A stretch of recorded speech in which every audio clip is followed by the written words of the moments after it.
Imagine the world's most breathtaking symphonies. They aren't born from random notes, but from a precise, often unseen score. The top 1%. They conduct their lives with a similar, deeply personal score, a set of habits that resonate with their unique purpose. A blueprint of intentional, deliberate choices. It's time to ask yourself, what if the chaos of your days could be converted into the symphony of your success? Not by following someone else's playbook, but by crafting your own set of principles, rules, and habits, which are nothing short of magic. Remember, the top 1% do not just stumble into greatness. Their dictionary doesn't include traditional definitions of these two words, luck and chance. They do not follow a one-size-fits-all regime. Instead, they dictate the direction of their lives by adapting to certain situations, and they welcome change whenever required, all by making a blueprint of their own adaptable and interchangeable habits. This exploration delves into 7 core habits, not as rigid rules, but as adaptable principles, revealing how the top 1% navigate uncharted territories of mastery, crafting a symphony of success that is uniquely their own. And most importantly, these habits aren't some universal templates. They're the tools that you can shape, bend, and make your own. Now, the question is, what's your symphony? And what would it be like to start composing one intentional habit at a time? Seems intriguing, right? Well, let's find out. Tell me, why do you do what you do? Do not take it as a random question. Are you grinding to get rich? Are you grinding so you can have a huge bank balance and a big house? Are you working day and night for external recognition and fame? Let me tell you, the real transformation comes from inside, from answering a question so personal that it became almost impossible to ignore. Knowing your why is one of the first steps in transformation. Let's discuss a case study of Dr. Gladys West, the genius who laid the foundation of GPS, a technology billions use nowadays. But here's a catch. She wasn't chasing fame or money. She wasn't doing all that to get applause from the external world. Her purpose, her why, was simple. A desire to solve the complex problems of the world and making life easier. Her why was intrinsic, not extrinsic. It was embedded deep innate, not superficial. At one occasion, Dr. Gladys West said, "You have to have a purpose larger than yourself to achieve anything worthwhile." So remember, your why is inside yourself. It's something only you know. It's never about what the world expects from you. In the words of Carl Jung, your vision will become clear only when you can look into your own heart. Who looks outside, dreams. Who looks inside, awakes. Imagine yourself standing on the edge of your limits, not physically, but mentally. And guess what? Still not stopping there and saying, yes, I can still go further. That's exactly what it meant for Alex Honnold, the famous free solo climber. For him, it was never just about scaling a 3,000-foot rock face without ropes. It was more of a test of his mental capability and toughness.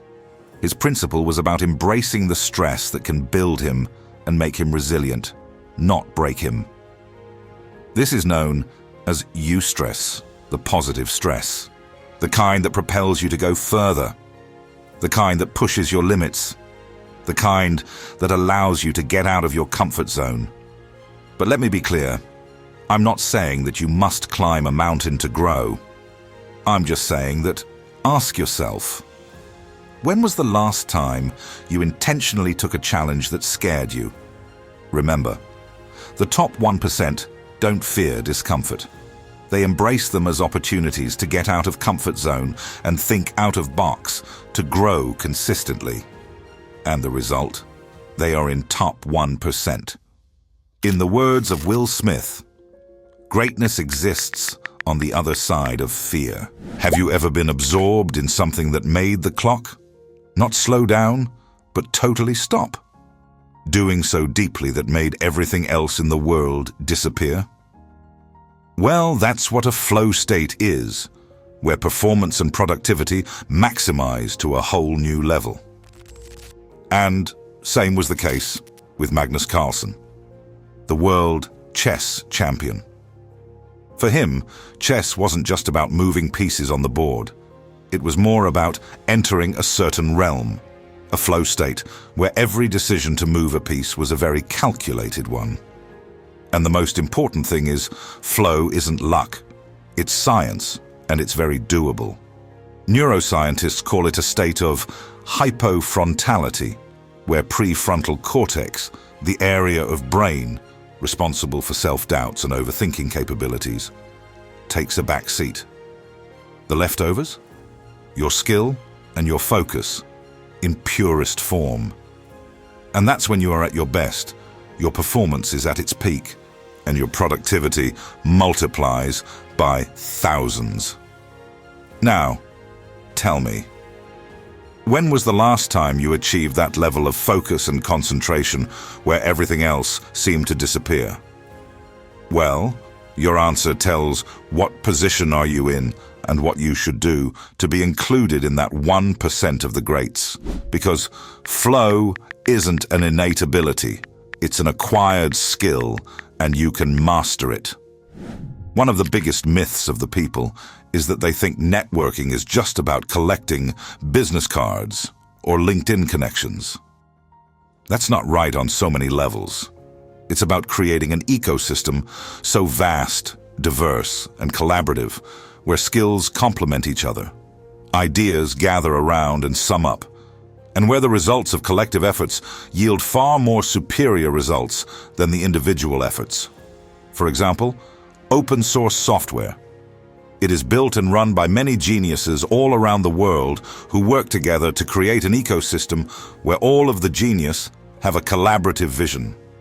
It has engineers from Mumbai, Nairobi, and Stockholm, etc., who share codes, ideas, and expertise to yield the best results.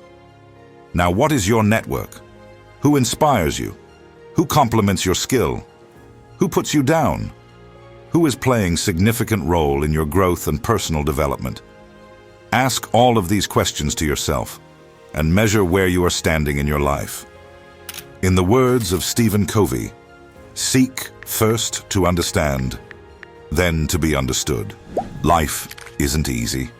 Let's be honest. It isn't easy for you, and it isn't easy for others. It hasn't been easy even for the most successful people in the present and the past. They had stresses, they faced anxiety and adversities. They were human beings too. But the difference? Resilience. They didn't just endure these tough moments. They used them as a fuel to master their skills, to master their approach towards different problems, and developed a growth mindset.